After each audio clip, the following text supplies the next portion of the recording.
from everything that I've known about you and learned about you over the last few weeks is, you're this incredible, incredible being that's gone through some major shifts in your life. And you started out working on Wall Street, right, as a marketer.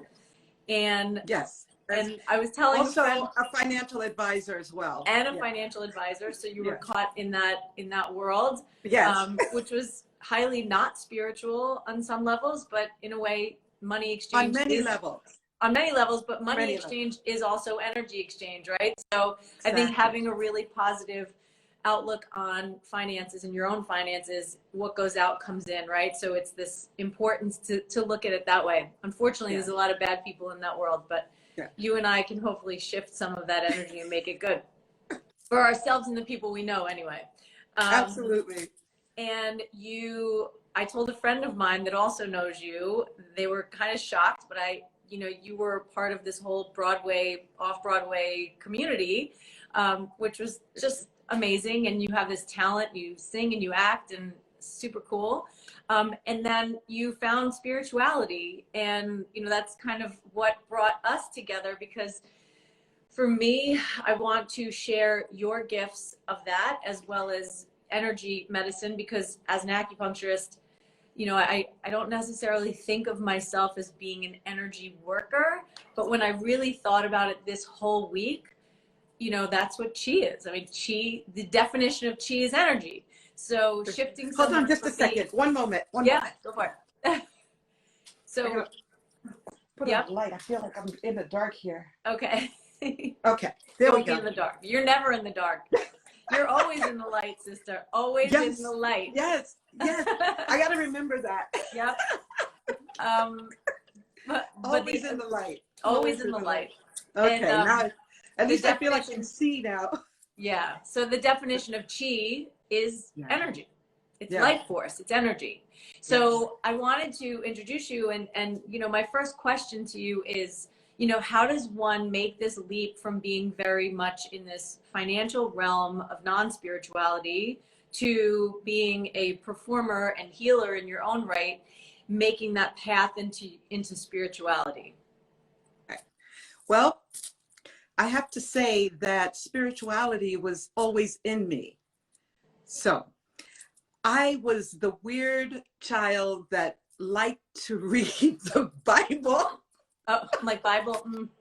I read the Bible. I had wonderful godparents, but when I would visit with them, they would give me these animated, like cartoon-like Bibles to read. And it was like, they were sort of like an old encyclopedia set. And so you would work your way from like the beginning to the end. And I really enjoyed it. But early on, I felt a connection with spirit.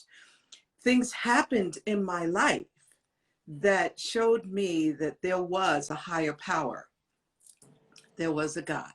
And I felt very drawn to it.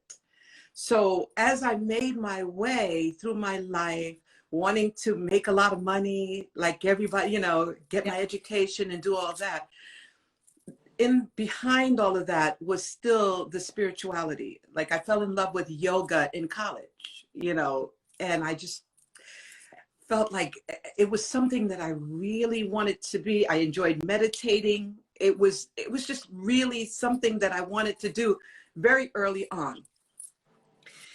I went, a friend of mine said, you should get into finance because that is where the money is made. And she was working on Wall Street at the time. And I said, and I was working at a law firm at the time. So I left the law firm and I went to this job working with this investment advisory firm. And I really enjoyed it. But then I felt like I was missing something. So then I always had a love of acting, singing. And so I would sneak out and go on these auditions. Little did I know, everybody knew I was sneaking out anyway. So Spike Lee hired me for a role in Clockers. And I was on the set, and I'm always grateful for him getting me my SAG card. So that was just wonderful. But he was great to me, I have to say. But I think he found me a pain in the butt. Every day I kept asking, when are you going to shoot my scene? Oh my God, because I'm worried about going back to work. Right. Because I was calling out sick. Yeah. Eventually he said to me, you don't have to worry about, don't shoot the scene. He did. He did. And oh, this was also after he had this big barbecue in, he was in Fort Greene. I think it's Fort Greene, Brooklyn at the time.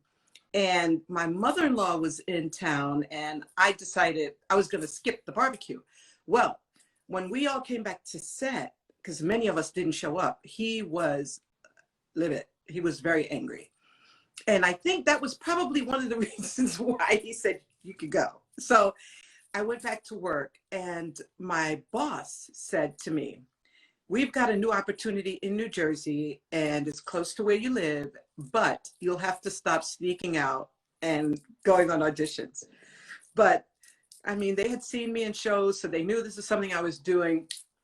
I said, okay, I felt like the universe made the choice for me. I did. So I took the job. I went and got my master's, my Series 7, I got my SEMA, and all of these different accolades so that I would know what I was doing in finance. And I did.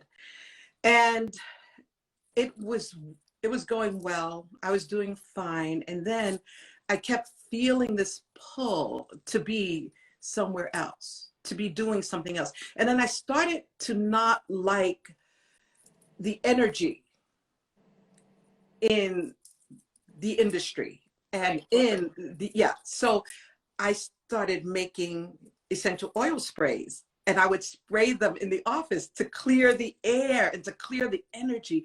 Because you got to understand, when in that industry, I've literally seen people have fistfights over money. I believe I it. was at the Smith Barney trading desk one day. We were doing a tour through because we were in their program. It was called the Fiduciary Services Program at the time. And so we were going through, and two traders got into it over some money, some trading, whatever, and literally climbed over the desk and we're going at it. It was unbelievable. I was shocked. But it's that kind of energy. It's a very aggressive energy. Very volatile. Yes. Yeah. And you have to do that if you want to make the money. So I said, little by little, I was saying, this is not what I want to do. This is not where I want to be. But yet my lifestyle was conducive to that industry, to that business. Sure. I was making money, taking trips, you know, supporting a family and all of that. And so little by little, I was making these sprays, and people were liking them. How did you know about essential oils back then?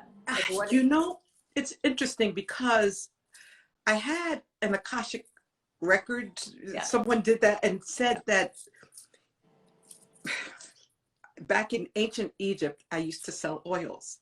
Oh my God, I just got chills, I don't know how. Right, it was just an affinity. Exactly. So I started, making these oils. I got really interested in it. And to me, it was just amazing. And I loved the way it smelled. I stopped wearing perfume, and people started to ask me about the oils and the sprays. And I started making them for people in the family, for friends. And if someone was sick, they'd ask me, well, what oil should I use? And so it started back then. And I have to say that was probably about at least 15 years ago. And I was doing that. And then, maybe I got the idea of a business when I went to visit a friend who was in the hospital, and she was sick, and she loved my sprays, my lotions, my shower gels. So I brought some up for her. And the nurses, when I sprayed it in her room, the nurses came up and they were like, oh, what is that you're spraying? That smells so good. Can you bring us some? We'll buy it. And I'm thinking, well, what do I charge? You know, so I basically charged them what I paid for it. And I brought them some, and then I came back the next day to bring more because so many people wanted some. And I said, well, this could be a business. And it still took me a while. And it wasn't until my contract expired that I said, okay, it's time. I'm going to do this now. I have the opportunity. Steps in again. Yes, yes. So, you know, I had that, and I also had some fun. So I was like, I'm ready. I'm ready to Sure, go. sure. And then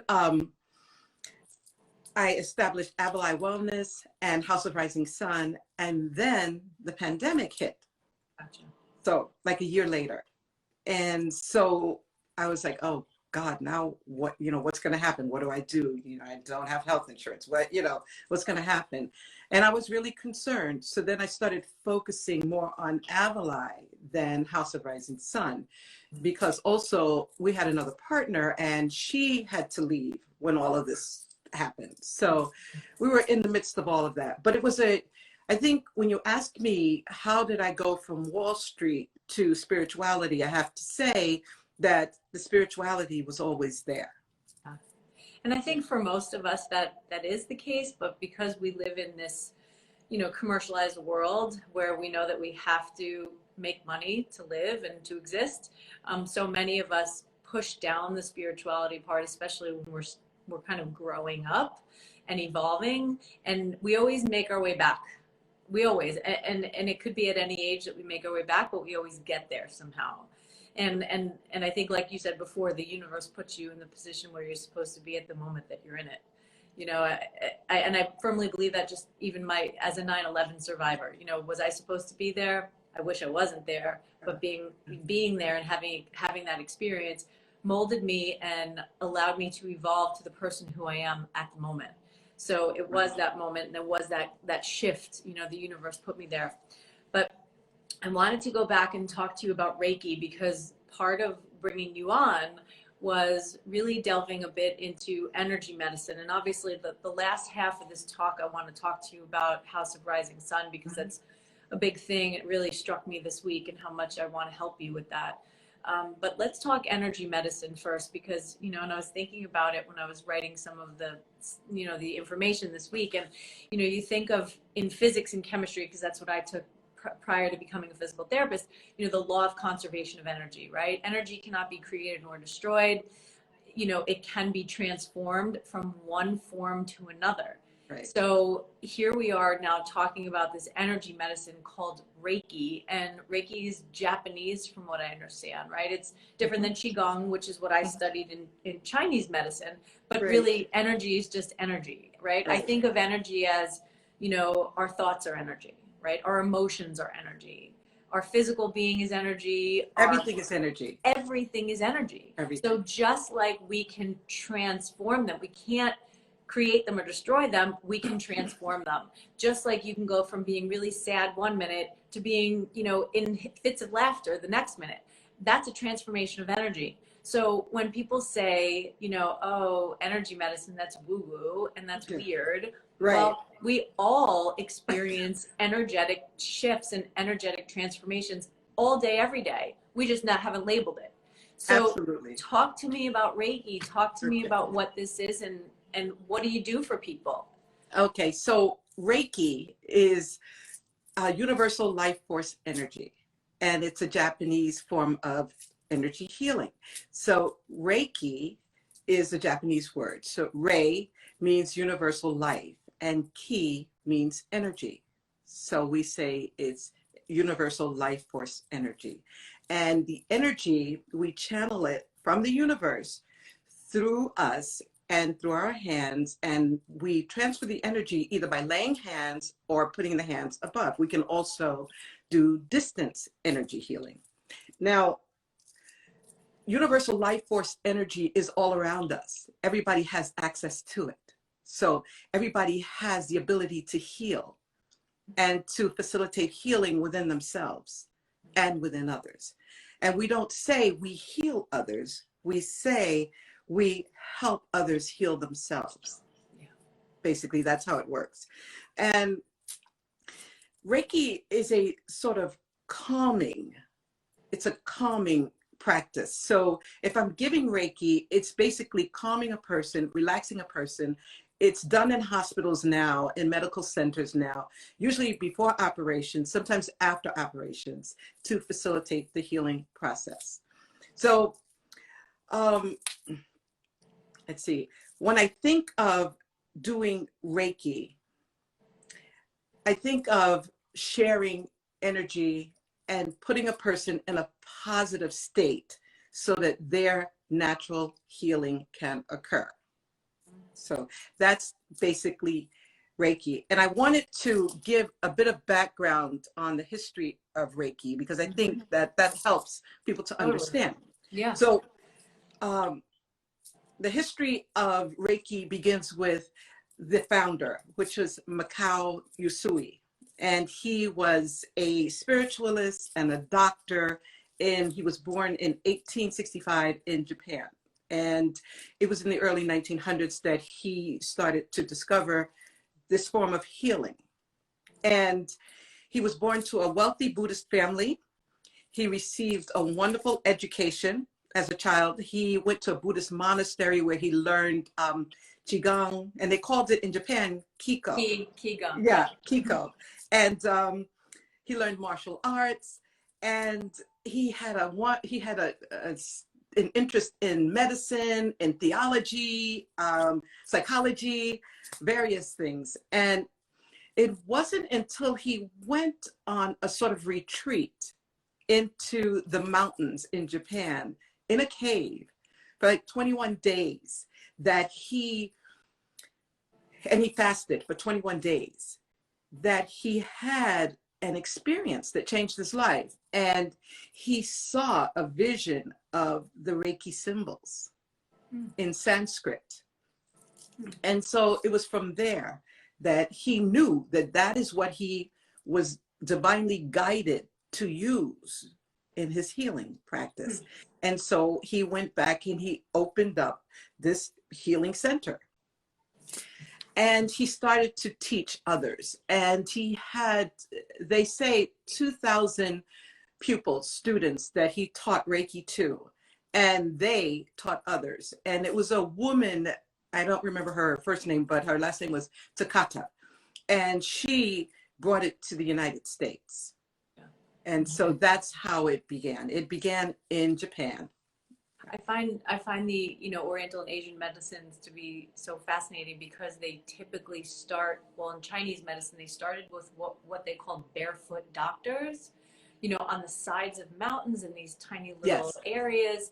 And what they did was they passed on their very specific lineage. Now, I don't know if there's lineage shifts in Reiki, but in acupuncture, you can see 10 different acupuncturists, and every single one of them is going to have a different lineage. They're all going to practice a very different style, but use the basis of the principles of the medicine itself.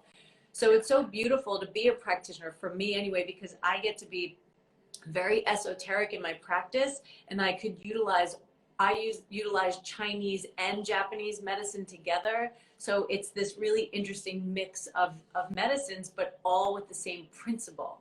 And really the end result is what you want. You want healing to occur.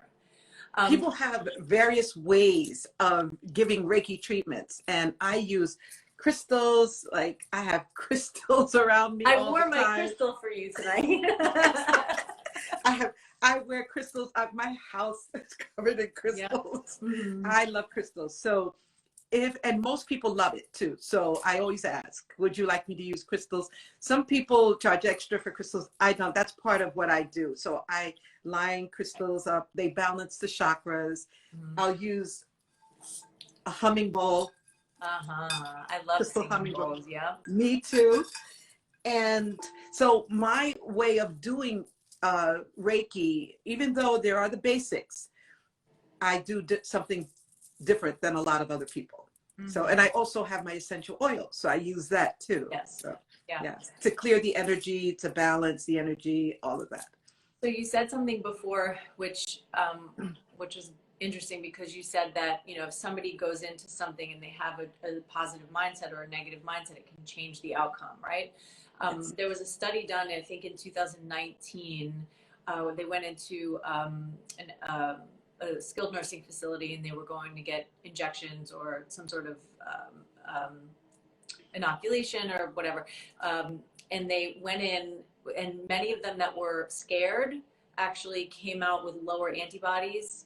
And the ones that were more, you know, accepting and positive and open to it, they had higher antibodies after the fact. So just like you said before, with the energy healing, you know, transferring that positive or that negative to positive could make a tremendous difference in someone's life.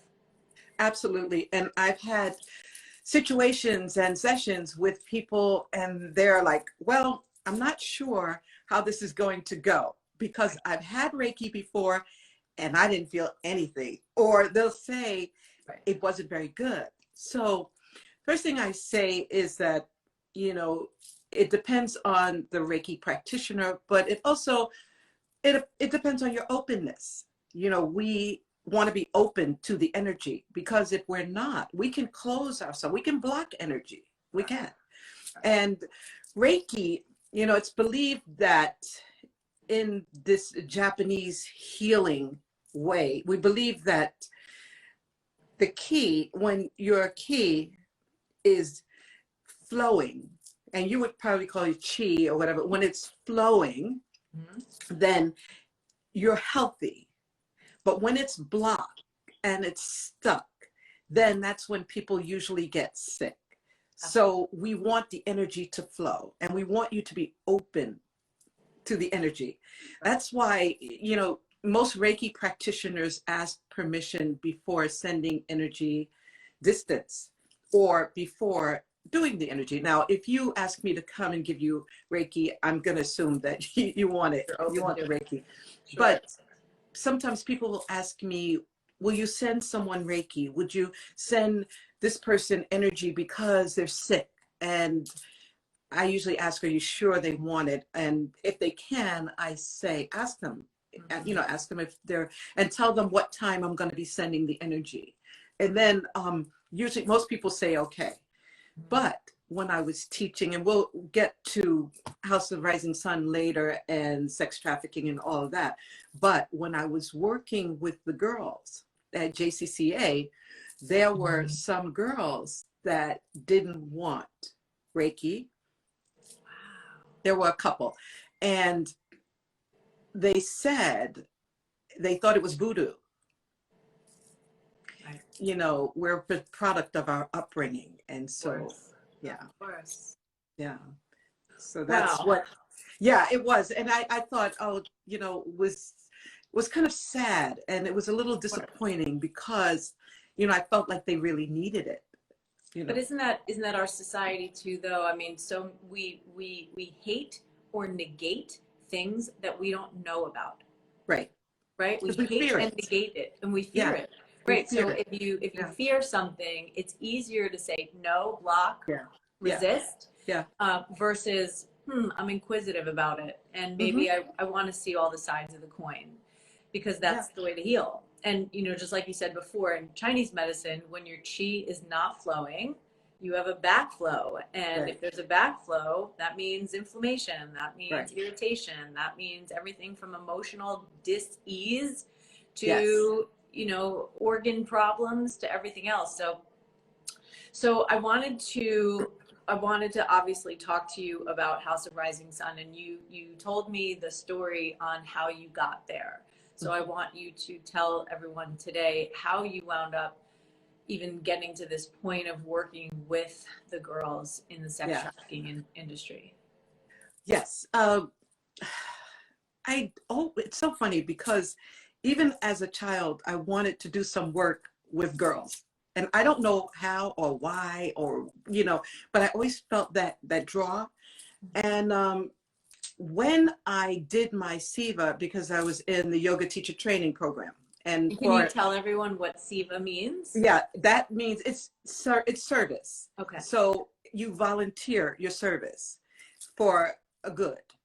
And my SIVA, my service, was volunteering at JCCA, which is it's Jewish Community Center Association, I believe. Okay. But and it's not just Jewish; it's all denominations, and it's kind of like the YMCA. Yes. Okay. Yes. So everybody, you know, goes there, but it's an institution, and I went to the one that's in Westchester, in Pleasantville, and some of them actually have bars, and it's an institution. So when I was teaching yoga to these girls, and I was with the girls, there were girls in certain houses. The house that I went to. Wait, the Yeah, JCCA was an institution?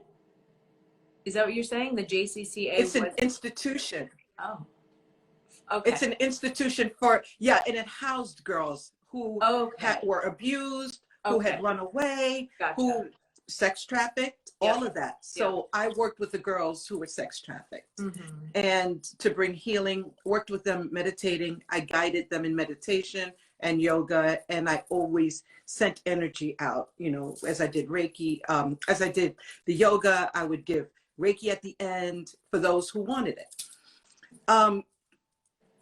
One of the things that bothered me is that when the girls left, if a girl was placed in a home, or if a girl went back to her home, or she was switched to another facility, they would not say what happened to the girl. They wouldn't say, or if something happened to her, because sometimes the girls would go back to their pimps. They would, because that's what they knew. And that's who they believed loved them. Love them, yeah. Yeah. So they would run away. And I was actually on the premise one day, and there were police all over. A pimp got on the campus and said he was a cousin, I think it was. And he got the girl and drove off. And the police were swarming. They were all over, and she ran off with him. They fight. They're very crafty. When there's a will, there's a way. They find ways to get in touch with their past, with that life. And not only that, they bring others with them. The majority of the girls that are in the sex trafficking have been brought in by their peers, but on behalf of other adults. So the adults send these girls to collect other girls. So some of them would actually go into programs like JCCA with the purpose of bringing girls out, telling, yes. So I connected with many of the girls. I thought they were wonderful. They loved the yoga, and I loved teaching them. And it would upset me when they would leave, they wouldn't be there, and no one would say what happened. And I literally had a 7-year-old in my yoga class. And she would sit with me. She was the only one that I would allow to sit on my mat. The girls were always hugging her and cuddling her, and her sisters were there too. Do you know her story? Like, I know you told me something. They wouldn't share what happened, but sometimes the girls would talk a little bit. So I felt it was a familial kind of thing. It was something to do with the family, because there were 3 girls there taken out of the home. So all 3 sisters were taken out. Yeah, but there were 10 children. There were 10 children. So the mother had 10 children, and there was literally another girl that was younger than the 7-year-old in the house. Oh my God. So yeah. So this woman had 10 children, and some of them were boys, but no, they don't tell us the backstories. And the only way we learn is when I talk to the girls. And sometimes the girls will say, but the counselors are watching, and they stop them if they tell too much. And they don't want them also to connect for some reason. They didn't want them.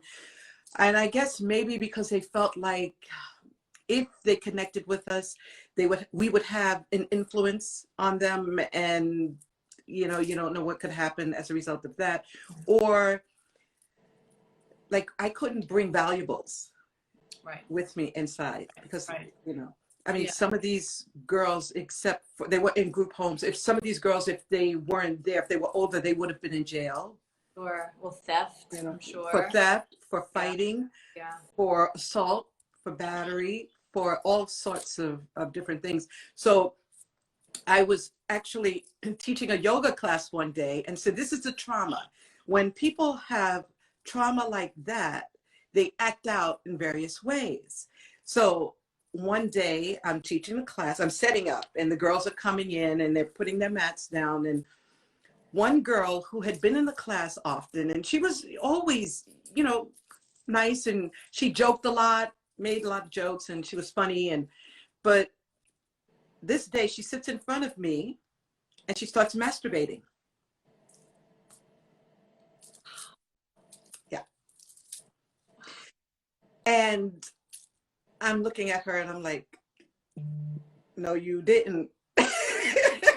I think her sense of reality was, it's neither here nor there. I mean, she's probably so checked out, and it's just what she's used to doing, right? It would just be like somebody, you know, touching her ear. And then I thought maybe she was acting out.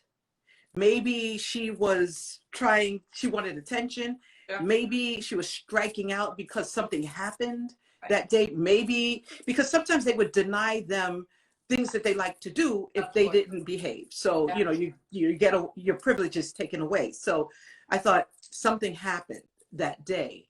Right. And I think the other girls were shocked too, because everybody was quiet. Everybody was silent. And I'm looking at her and I said, this is not the place for that.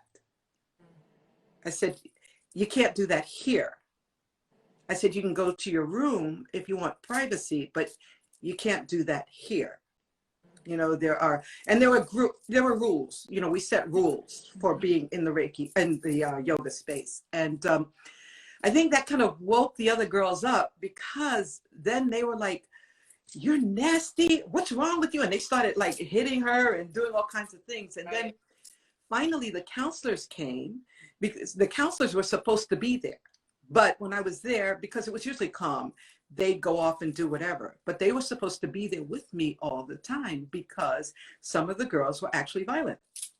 Sure. So they came and they took her out, and she was fighting with them, and it was a mess. And then a week later, she came back. She apologized, and she asked if she could attend the class, and I said that was fine. Mm-hmm. And she did, and she was fine after that. And then she left. I think it was like a month later she left, and I don't know what happened to her. Yeah, you know, never again. Wounds and trauma is energy as well. And it's like, you know, the game whack-a-mole, right? When you push one down, another one pops up. So she's possibly trying to calibrate where she is in that space, and the way she's expressing her wounds and her trauma is through something that maybe got her attention, unfortunately in a really horrible way. But, you know, we all have ways that express our woundedness, and we aren't always necessarily aware of our surroundings when we're expressing our own trauma. Yeah. I probably last the longest, and most yoga teachers did not last there. They did not last. And I had one girl come to me and say, Miss Cecelia, you know what this is? And I'm like, no, what is it? Well, I found out it was like a vaginal condom. It was like some small condom I had never heard of before, never seen before, and she thought it was so funny to show me that and to tell me what it was. So they would do things also for shock value. Shock value, yeah. I was teaching class one day, and the girls were in it. Some were meditating, and you know, when I would get them into meditation, you know, I'd look over, and there would always be a couple who were just kind of looking and just sitting there, and then some were really trying to do it. And then one girl says, oh, no, you didn't. And she jumps up and she flies at another girl. And I guess the other girl had something that belonged to her. So she jumped off the mat, flew at the girl, and a fight ensued. Mm-hmm. Mm-hmm. So, but that was the environment. Mm. So then how did House of Rising Sun develop from this? And so from that, yes. From that, it's interesting because I was talking to a friend of mine, my girlfriend, who's the tax attorney, and my daughter, who also does this work, and she's running another house. Actually, she works with Children's Village, but she's running another house right now. And we were we're talking, and she says out of the blue, she goes, you know, I'd like to open up a group home for girls who have been sex trafficked. I was like, wait, no, I want to do that. And then I have a sister who lives in Virginia, and she said, I want to be involved. I want to do it too. So it was interesting. Like, people started saying, it was like the universe started working to bring me together with people, you know. And so we got together, and because she's an attorney, she did a lot of the legal work for us, and I did the marketing work, and I tapped into people that I knew in the finance industry who had money, and they started to help us, and we started building a little momentum, and then the pandemic hit. But one of the things is that I ran into, which was shocking to me, is that some of the people that I asked to support this, what I thought was a wonderful thing, said no. And one man told me, why are we supporting prostitutes like that? And my answer was, to be a prostitute, you have to be of legal age to consent. That's not consent. They're underage. So they're not prostitutes. They're victims. And he was like, oh, okay. So, you know, I lived in Holland for 4 years, and you know, one of the most shocking things I think to live there and see when you first go there as an American who's never been there before is the red light district. yes. And you know, when you go to the red light district, it's just a bunch of red lights outside of these, you know, buildings, and there are women in there, and you know, they're clothed or scantily clad, and but that's their job, you know, and they're embracing it, and they embrace their sexuality, and the government takes care of them, and the government STD tests them, and you know, they pay taxes, you know, so it's, you know, it's the oldest profession, I think they say, since the Bible times, right? So but they're adults, right? but they're adults, exactly. They're adults. And this is That's the difference. Totally. And you know, as I was thinking really about what we were going to talk about tonight, I kind of went down the rabbit hole of looking into the different statistics, and you know, I found that, you know, Indonesia is probably the worst, Pakistan, India, the Philippines, you know. And what really brought my attention was when you talked to me about the News 12 expose of the 4 series. And you know, this is something I'd love for you to talk about, is this whole idea. I did put out a question on Instagram. I was curious to know if people thought, did they think sex trafficking was happening in their own suburb? And I want to tell you that the majority of people said no. And I just, you know, I had to print this out because I was so blown away. But I don't know if anyone can see this, but this is an actual map. And this is a map of, for those of you that are not in the New York area, this is actually Westchester. So this is a very affluent area. Yes. And they wound up pinning 1,252 pins in this Westchester area in the Hudson Valley. These were all the places where sex trafficking was taking place in high-end hotels. Yes. Okay, that is just beyond comprehension here. Yes. So tell me about this News 12 story. Tell me how these girls, like, how is this happening? Well, and how is it that, I mean, the statistics, 20.9 million people a year are being bought and sold in this industry, and 50% of them are children between the ages of 12 and 14. well, they say that that's the average age, but That means it can go lower. well, Way lower. yes, because I worked with the 7-year-old, and my daughter worked with a 9-year-old. Oh. Yes. So it's a booming business. It's one of the fastest growing businesses in the world. You know, it's the third largest criminal industry. Enterprise, yeah. Yes, but between armed, guns, gun running, as well as illegal drugs. It's the third largest criminal intent out there. Yes. So the majority of these girls are actually gotten from foster care. And they say that within 48 hours of a young person running away or becoming homeless, she will be approached by a pimp or a sex trafficker. What's the difference? Right. Well, no, I don't. Is there a difference? No, they use it interchangeably. Yeah. Okay. It's So the same. yeah, a pimp or a sex trafficker. Yeah. So, I mean, I guess some pimps, when I actually have definitions. It's so interesting. Okay. Human trafficking is the process of trapping people using force. Uh-huh. Okay. So, and then pimp, you don't necessarily have to use force. Right? It's more of like manipulation. It's manipulation, right. coercion. Yeah. Right. But some are literally snatched. Some are literally snatched. So it's one of the things I thought was very interesting is in this business, right? You're either a trafficker, a buyer, or a survivor, right?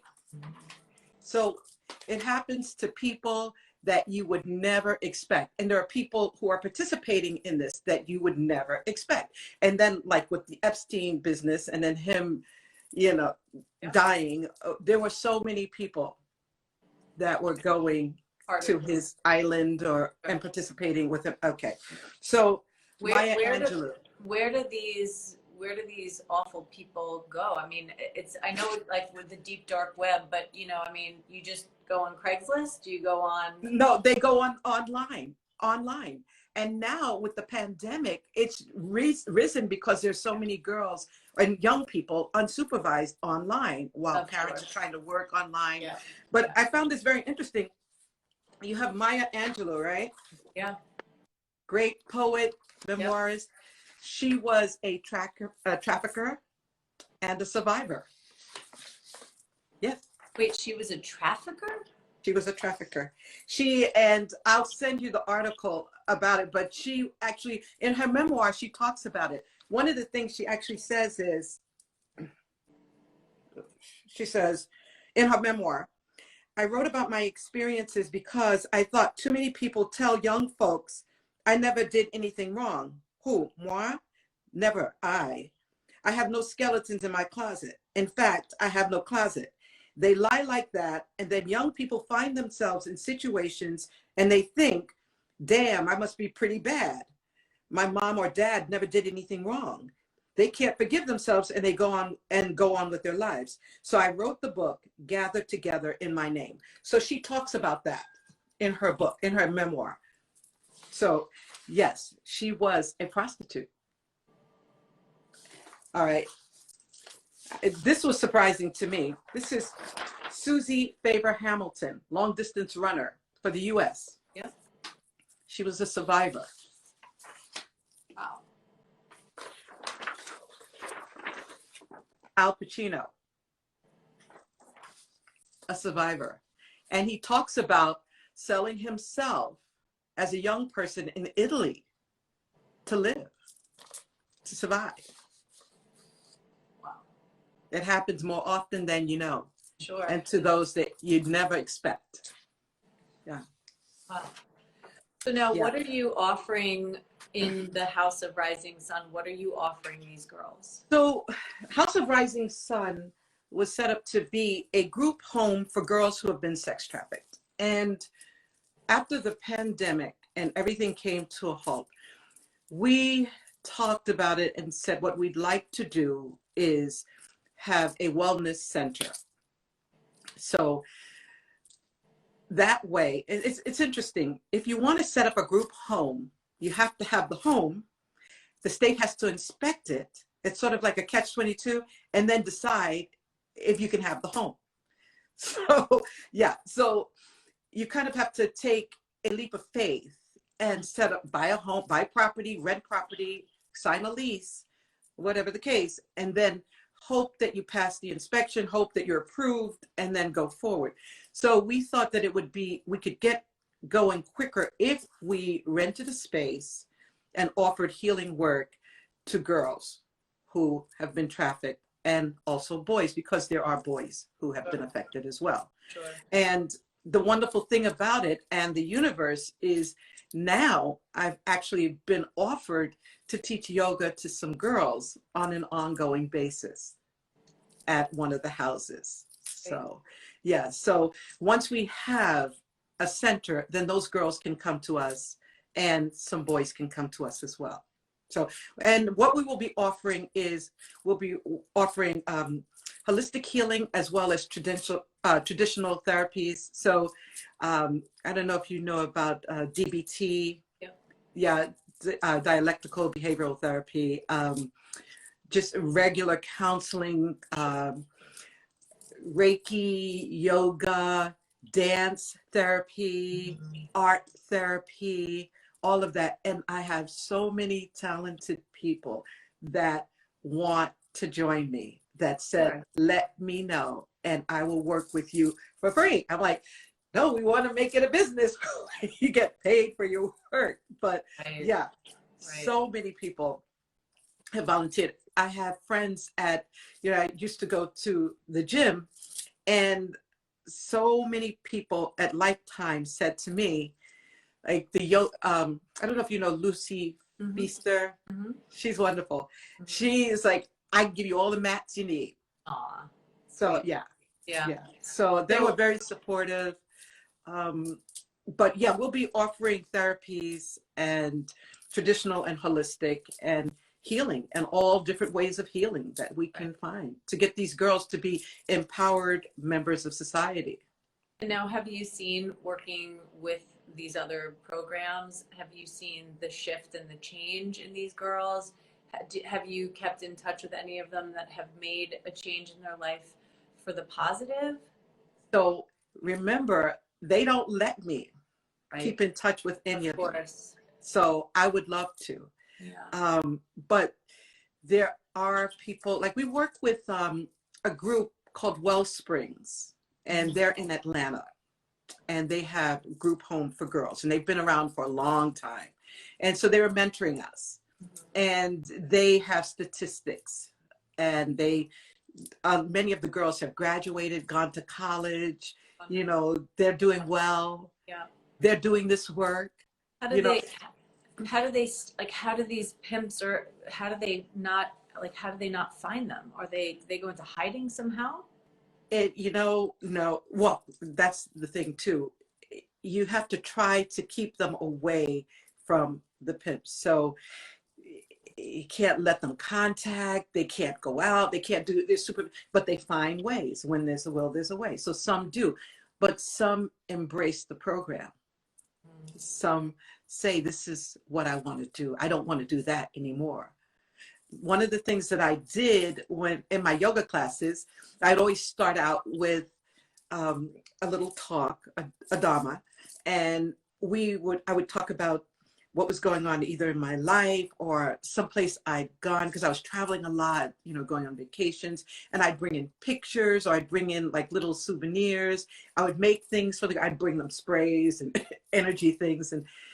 And one of the things that the girls said to me, many of them said, was, I'd love to be able to do that.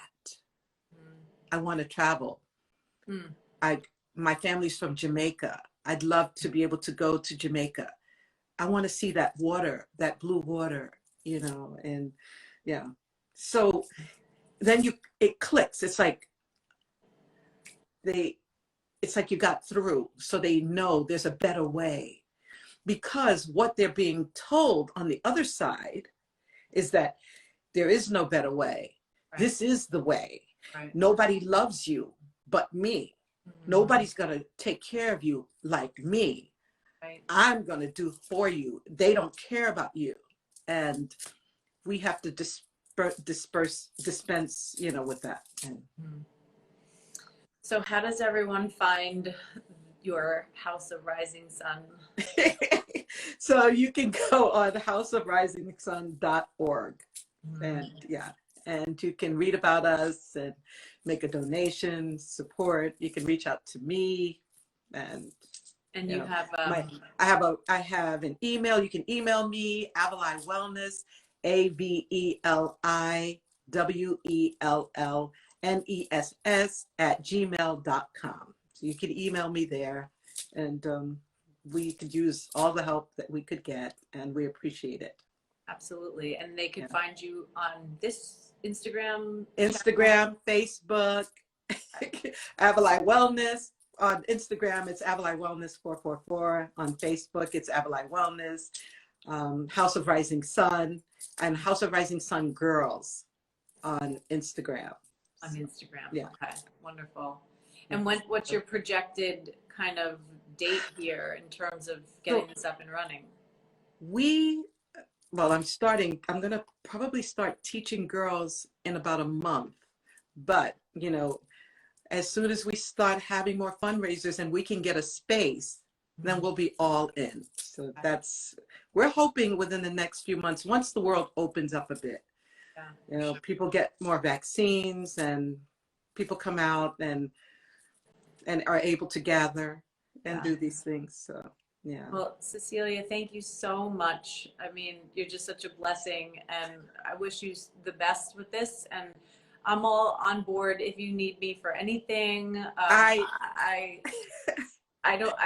will contribute in any way that I can with my own energy work with them. And, you know, it's just, it's an incredible organization that you've put together. And these girls are blessed to know you and to have a mentor in you and a healer. So really, so much gratitude.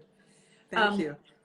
So on that note, I wanted to thank everyone again for week 11, for coming out.